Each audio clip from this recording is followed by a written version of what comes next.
Good morning, fellow fasters. Welcome to fasting day 12. We are well over the hump. Fog week is way behind us. Focus week, we're about halfway through. And right now, maybe you feel like you're in the zone. You're used to fasting, used to some hunger. You're used to turning that hunger into prayer. Awesome.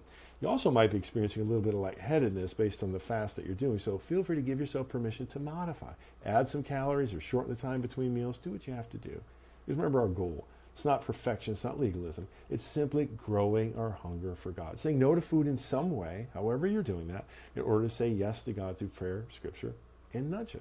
Well, today I want to talk to you about decluttering our hearts. I want you to think of the human heart this way. I think of the human heart like a garage. What's the purpose of your garage?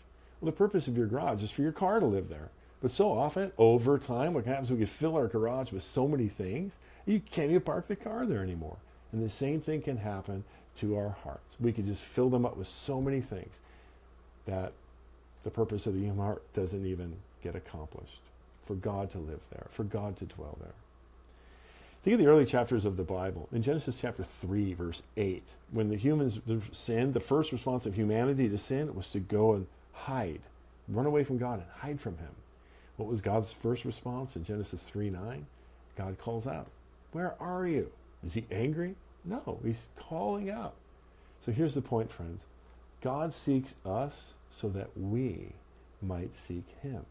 Anytime you feel drawn to seeking God, you're simply responding to God who is seeking after you. You said yes to this fast because God was drawing you. And the beauty part is, as we go through this fast, God will be exposing the things that maybe are cluttering up your heart. Maybe the things that you might be hiding behind from him without even really knowing that. Well, that's the beauty of fasting. And maybe God might actually be exposing some things to you right now. I can tell you what God is exposing to me. God is telling me throughout this fast, you need to slow down.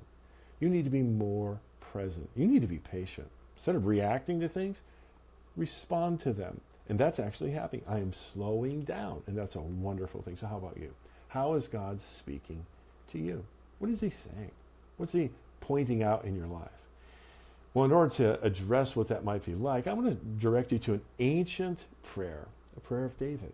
It's found in Psalm 139, verses 23 and 24. David said this, "Search me, O God, and know my heart," my garage, "and see if there be any grievous way in me, and lead me in the way everlasting." The way everlasting. You know there's an everlasting way. You can go through your everyday life and choose that everlasting way, being led by God. It's an incredible experience. Now, the truth is, our hearts can be so filled with stuff that it actually does clutter God out. There can be things that we actually find ourselves hiding behind. So what does God do? Well, he draws us to himself through seasons like the one we're in now, an intentional season of seeking him purposefully, like a time of fasting, so that he could point out the things that are in our lives. He could expose the things we might be hiding behind.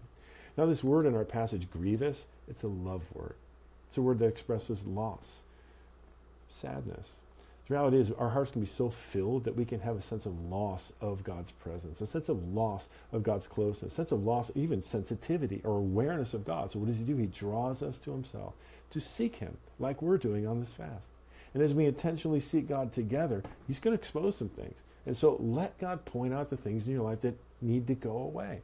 And let him replace those with incredible, amazing things that come from him, that are the everlasting things that will bless your heart and bless other people too. I'm so proud of you guys sticking in there, modifying, praying for one another. The encouragements in the comment section has been amazing. So let's continue praying. You pray for me, I'll pray for you. Keep encouraging one another, sharing your stories and experiences. That's outstanding. And don't forget, keep your best friend by at all times. Keep water nearby. Know that I love you, and I will see you tomorrow.